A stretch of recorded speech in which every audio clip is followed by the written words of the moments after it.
Good morning বন্ধুরা, সবাই কেমন আছো? আশা করি ভালো আছো। আমরাও ভালো আছি। চা খেয়ে চলে এলাম রান্নাঘরে। পটল দিয়ে পেঁয়াজ দিয়ে ভাজা হবে, ডাল, মাছের ঝাল, আর আমাদের অনেক রকমের মাছ আছে।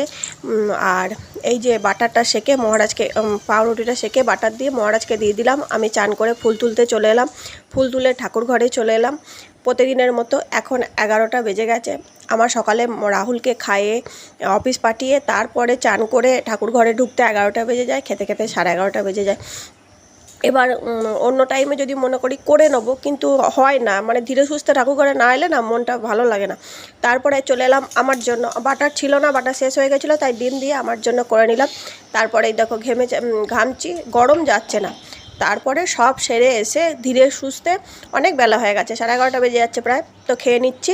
তো এরকম হতেই থাকে, চলো। সকালটা আমার খুব ব্যস্ততার মধ্যে দিয়ে কাটে, ঘুম থেকে উঠে থেকে 11টা পর্যন্ত খুব ব্যস্ততার মধ্যে কাটে। এখন বাজছে 11:30, এখন একটু ব্যস্ততা কমলো। এবার ভিডিওটা এডিট করবো, ফোনে কোথাও কি ছাড়া থাকবে একটু বসবো, তারপরে আবার 12টায় চা করতে যাবো, মানে রুটিন। তারপরে আবার 1টা 1:30 বাজবে, খাবার গরম করতে যাবো। চলতেই থাকে।